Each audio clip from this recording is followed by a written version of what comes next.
Sir प्रणाम, sir प्रणाम sir. जय श्री राम, जय श्री राम। पधारिए पधारिए। ये बताइए कैसे आना हुआ है यहाँ तक? सर मैं बखरी पंचायत का छछूंदर राय मुखिया हूँ और पहला ही टर्म का मुखिया हूँ, बना हूँ। तो मैं अपने जनता से रूबरू होने के लिए मैं निकले थे, जनता के सुख दुख दर्द समझने के लिए। तो जैसे मैंने पंचायत में भ्रमण कर रहे थे तो मेरे पंचायत में आपका बहुत नाम सुने कि प्रेमा ठाकुर आए हैं और विधानसभा की जो देवापुर विधानसभा है, इस विधानसभा में 7 टर्म से आपका नाम सुने, 7 टर्म से आप विधायक हैं और अपने क्षेत्र में भ्रमण कर रहे हैं। तो हमने भी सोचा कि क्यों ना, भले हम लोग का पार्टियां अलग हो बट हमने सोचा कि क्यों ना मैं आपसे मिल लूं ताकि विकास कार्य में कोई ऐसा बाधित ना हो। कोई जरूरत पड़े तो हम आपसे रूबरू हो, आपसे मिले। कोई ऐसा विकास का जरूरत पड़े तो आपसे हम डिमांड कर सकते हैं सर। आप तो 7 टर्म का आप यहाँ के विधायक रहे हैं सर। आपसे सीखना चाहते हैं कि सर इतना दिन से जो आपने 7 टर्म आपने विधायक यहाँ से रहे, इसमें आखिर इसका राज क्या है सर? आपने इतना कंटिन्यू और वोट के मार्जिन, बहुत बम्पर वोट के मार्जिन से आप जीते हैं, इसका रीजन क्या है? आप कैसे जनता को आप लुभा पाते हैं? क्या ऐसा कारण है कि जनता आपके पीछे पागल रहती है और 7 टर्म से आपको विधायक यहाँ पे चुन के यानी विधानसभा में भेज रही है?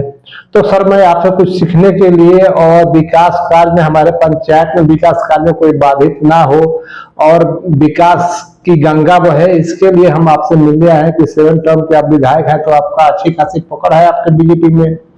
अब भरसक हम तो आरजेडी से ठहरे, हम ओवरग्राउंड वर्कर है, आरजेडी के वर्कर है, लेकिन जहां विकास की बात आती है तो आपसे मिलना कोई गुनाह नहीं होगा। और हमारा विकास यानी आपके विधानसभा के विकास है। तो आप सर थोड़ा बताइए आखिर इसका राज क्या है सर, कि जो आप 7 टर्म से आप कंटिन्यू यहाँ से विधायक चुन के और भारी मतों से चुन के आ रहे हैं सर। बताइए छछूंदर राय जी, कैसे आना हुआ? हम सब बच्चे में जानते थे और सुनते थे कि सुबह के भुलाया हुआ यानी मिस आदमी शाम को वापस आ जाए तो समझिए कि उसको भुलाया हुआ नहीं कहते हैं। कैसे आना हुआ?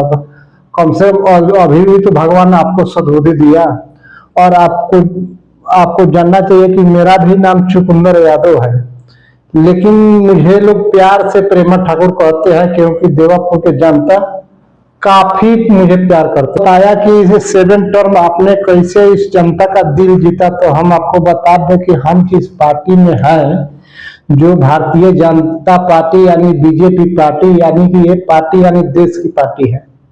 ये ब्रिटिश शासन वाले फिरंगी लोग ये पार्टी नहीं बनाए हैं कांग्रेस की तरह। ये यानी कि आरएसएस के और राष्ट्रवादी लोग के खून से सींचा हुआ पार्टी बीजेपी यानी भारतीय जनता पार्टी यानी भारत के जनता की पार्टी है। और इस पार्टी में रहने के बाद इतना गर्व महसूस होता है कि हम ही जानते हैं। अगर आप एक बार इस पार्टी में ज्वाइन करके या 2-4 साल बिताइएगा तो आपको पता चलेगा कि हम कौन सा पार्टी में थे और कौन सा पार्टी में आ गए। लेकिन ये जो बीजेपी पार्टी है, ये पार्टी ऐसे नहीं है कि एक दिन एक पार्टी बनाया हुआ पार्टी है और एक फिरंगियों ने पार्टी बनाया है। ये बीजेपी पार्टी जो बनाया है यानी कि अपने जो एक एक खून के कतरा से इस पार्टी को सींचा है। जैसे आपको पता है कि आरएसएस यानी राष्ट्रीय स्वयं संघ इस पार्टी को बनाया है और इस पार्टी में जो वीर भक्त जो होते हैं वही निकल के आते हैं। जो हमारे शीर्ष नेता जो है सभी आरएसएस निकले हुए आदमी हैं और ये यानी भूखे रह सकते हैं लेकिन देश के साथ गद्दारी नहीं कर सकते, ऐसे ही इसमें लोग हैं। आपको जानने में ताज्जुब होगा कि इस पार्टी को बनाने में लाखों हमारे कार्यकर्ता यानी शहीद हो गए हैं। बंगाल, असम, कर्नाटका, तमिलनाडु, केरल में यानी आरएसएस के कार्यकर्ताओं को मारा गया है। तो ये लाखों कार्यकर्ता ने अपने खून से इस पार्टी को सींचा है। यानी जिस पार्टी का नींव ही पड़ी हुई है राष्ट्रवाद पे, तो उस पार्टी से कैसे लोग आएंगे? तो हम देवापुर की जनता ने हमें इतना प्यार देता है, इसका एक ही मूल कारण है यानी कि राष्ट्रवाद। यानी कि हमारी जो पार्टी है यानी कि राष्ट्रवाद पे 0 टॉलरेंस है, इसमें कुछ भी कंप्रोमाइज नहीं है। आपके सोनिया माता की तरह, राजमाता की तरह नहीं है कि आतंकवादी को एनकाउंटर होने पे वो आंसू गिराती है, समझ रहे ना? अरे आतंकवादी को छुड़ाने के लिए 12 बजे कोर्ट खुलवा देते हैं और आतंकवादी का इनकाउंटर होता है तो इनको